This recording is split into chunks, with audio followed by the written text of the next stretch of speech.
अगर आपके पुत्र पुत्री या किसी परिचित ने इस वर्ष 10वीं एवं 12वीं बोर्ड एग्जाम में 90% या उससे अधिक अंक प्राप्त किए हैं, तो पूरे भारत के जैन टॉपर्स के सबसे बड़े समारोह में पुरस्कृत होने का मौका आपके सामने है।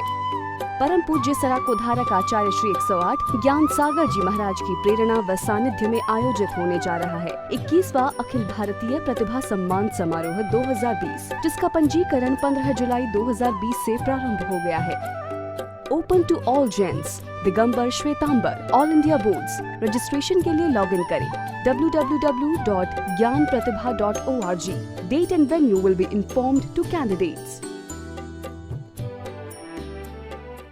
सदा ममात्मा विदधातु देव, अहिंसा विश्व धर्म की श्री शांतनाथ भगवान की, आचार्य शांत सागर छानी महाराज की, गुरुदेव आचार्य श्री सुमत सागर जी महाराज की, आचार्य पूजपा स्वामी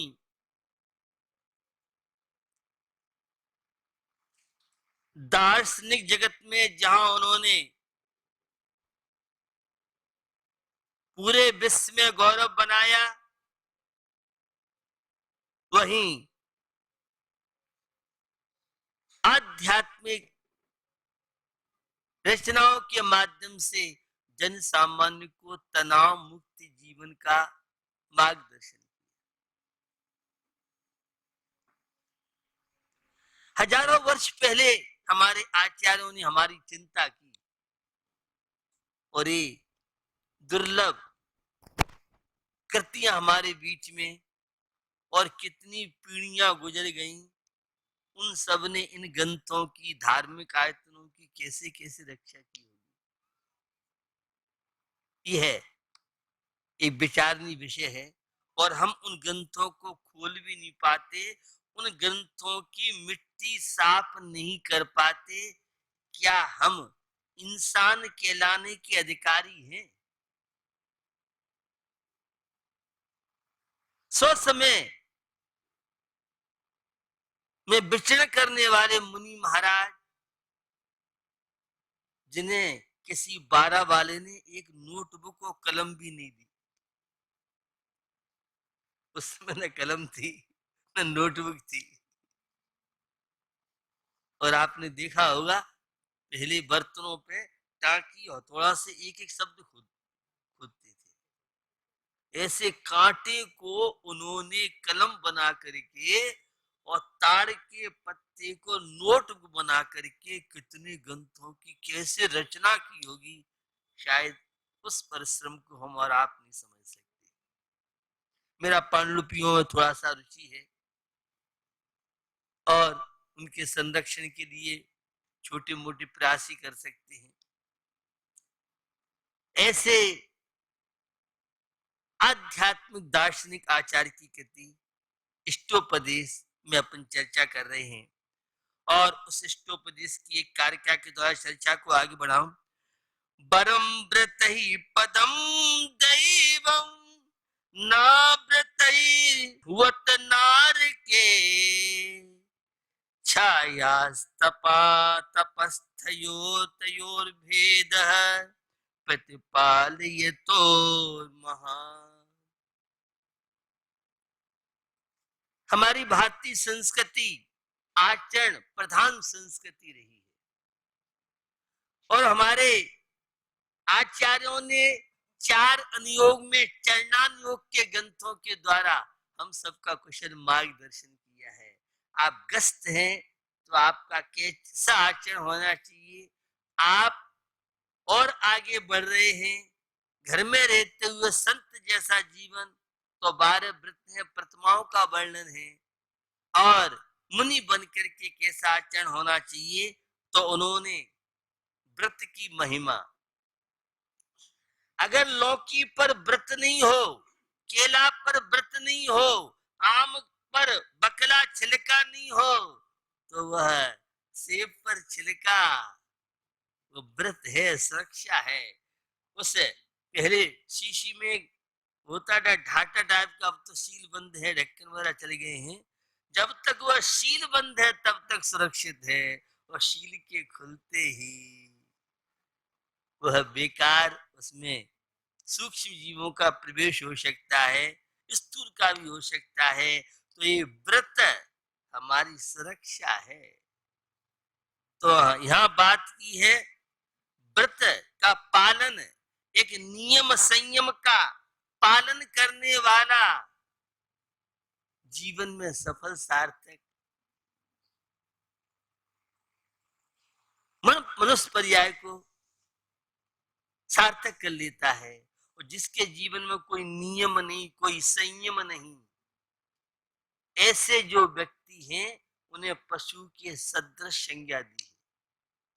तो भैया दृष्टांत दिया, मई जून की तपती हुई धोपरी में एक व्यक्ति तो धूप में खड़ा है, एक छाया में खड़ा है।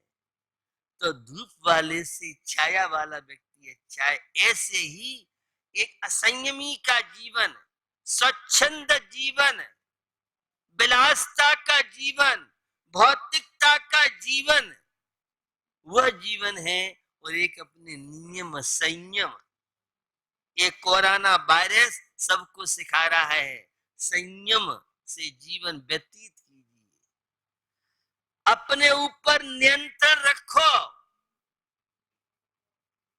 तेजी से बढ़ता जा रहा है, जैसा मुझे आज बता रहे थे 52,300 संख्या निरंतर बढ़ रही है। और हमारा राजस्थान भी पीछे नहीं है, ये भी बढ़ता जा रहा है। भैया जीवन में संतुलन बनाने के लिए सारी की सारी चीजें हैं। तो निश्चित हमें यह मनुष्य पर्याय मिली है, तो इस पर्याय का उपयोग करें। अपने जीवन में कुछ न कुछ नियम संयम, यह संयम ब्रेक का काम करता है। बिना ब्रेक की गाड़ी में कोई बैठने तैयार नहीं है। उसी तरह से इस जीवन रूपी गाड़ी में आचरण संयम रूपी ब्रेक काय छो प्रतिपाल के भैया मेरे, काय छो प्रतिपाल, पंचेंद्रिय मन बसे करो और संयम रतन संभाल के भैया मेरे, संयम रतन संभाल, विषय चोर बहु फिरत हैं। सब जगह आतंकवादी फैले हुए हैं, हाई अलर्ट करती है सरकार। तो ये भैया विषय पंचेंद्री विषय रूपी जो आतंकवादी हैं, 15 प्रमाद में 4 विकथा, 4 कषाय, 5 इंद्री और निद्रा स्नेह, ये 15 प्रमादों से हम सबका जीवन व्यतीत हो रहा है। तो संयम अपने जीवन में आचरण को आप स्थान दीजिए। निश्चित अणुव्रत और महाव्रत शुद्धोपयोग का कारण, केवल ज्ञान का कारण। जब तक शुद्धोपयोग में लीन नहीं हो पा रहे हैं, तब तक हम व्यवहार रत्नत्रय अणुव्रत और महाव्रत छोटे छोटे नियम ही जीवन को महान बना देते हैं। इसलिए अपने जीवन में जागरूकता लाइए, जीने का ढंग बदलो। यह पूजपाठ स्वामी का इष्टोपदेश जहां सिखाता है, तो वीरसेन स्वामी का धवला जीवन को बदलो। ये द्वादशांग, ये जिनवाणी, जीवन का ढंग बदलो। जीवन तो सब जीते हैं, कितने लोग आते हैं, कितने चले जाते हैं, लेकिन सफल उन्हीं का जीवन है जो जीवन में कुछ करके जाते हैं। भैया करो न आग्रह इतना कि किसी का दिल टूट जाए, ठोकर दो न ऐसी कि जग का जग ही फूट जाए। भीतर अरमा वो हसरत की वो दुनिया लेकर बैठा है, करो न बेरुखी इतनी कि जीवन का रसी सूख जाए, जीवन का रसी सूख जाए। बंधु आग्रह, जितना जीवन में आग्रह, हटग्रा, जिद्दी बहुत जिद्दी हो बेटा। जो व्यक्ति जितना जिद्दी होगा वह व्यक्ति उतना ज्यादा अशांत, दुखी, परेशान होगा और कर्मों का बंद करेगा। 3 हट प्रसिद्ध हैं, साधु हट, त्रिया हट, बाल हट, आप सबने सुना है। तो आग्रह जहां पर है वहां जीवन का आनंद किरकिरा हो जाता है। तो किसी से इतना आग्रह मत करो, निवेदन करो, प्रार्थना करो, सामने वाले की हैसियत देख करके ही उसे प्रेरणा आप करो। क्योंकि आज कोई किसी की बात सुनने तैयार नहीं है। तो आदर्श की बात, हित की बात, जैसे वह चरायता कड़वा लगता है, ऐसे हित की बात आजकल बहुत कम लोगों को पसंद है। तो किसी से इतना आग्रह मत करो कि उसका दिल टूट जाए। और ठोकर भी देना हो तो ऐसी ठोकर मत दो कि वह अपने जीवन से ही विदा ले जाए, टूट जाए व्यक्ति। किसी से गलती हुई है, अपराध हुआ है, तो सीमा के अंदर तो भैया ऐसी ठोकरें किसी को मत दो, ऐसा दुर्व्यवहार किसी के साथ मत करो कि वह बिल्कुल ही जीवन से निराश हो जाए।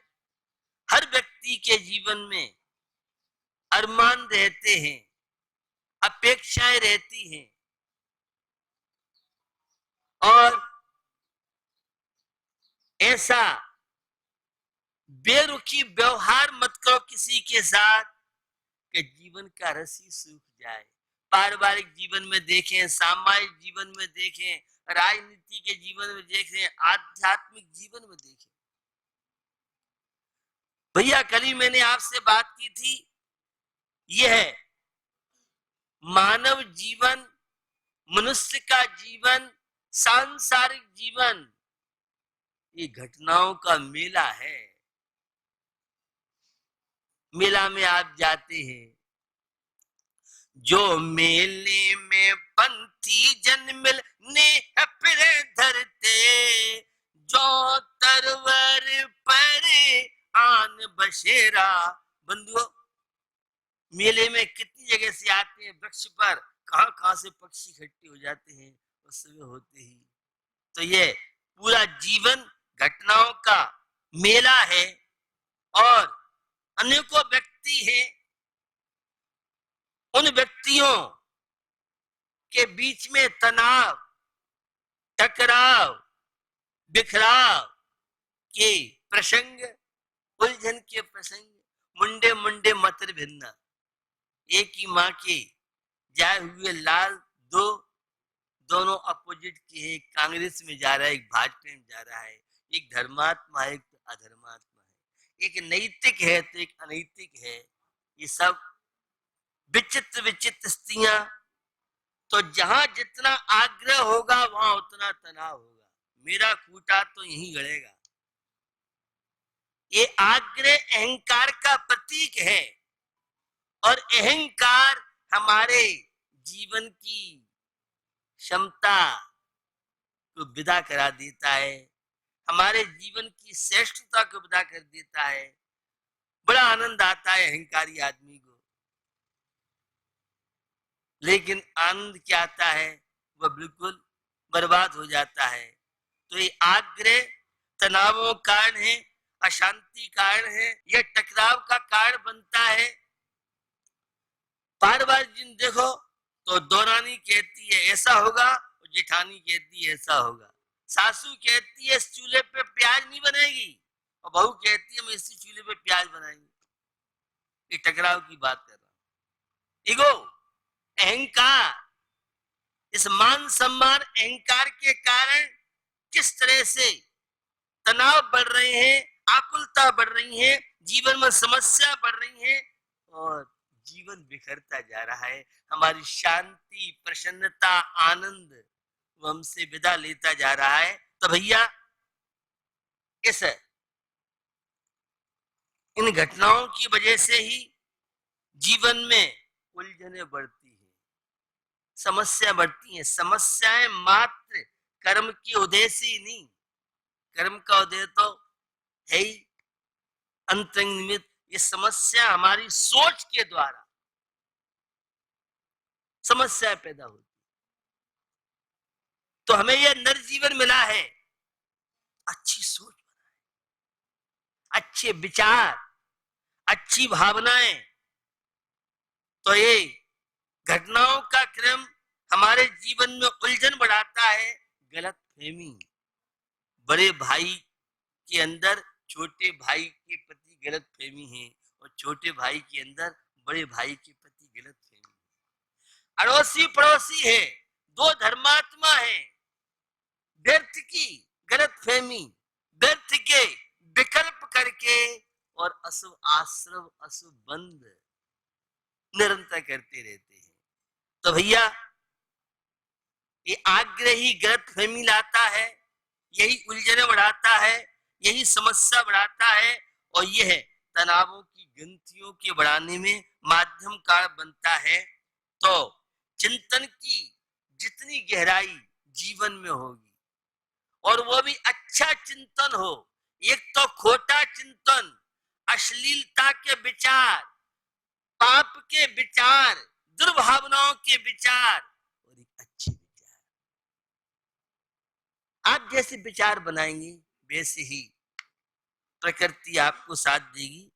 तो भैया इन सब चीजों का, उलझनों का कारण, समस्याओं का कारण, बिखराव कारण वह है आग्रह, हटपना।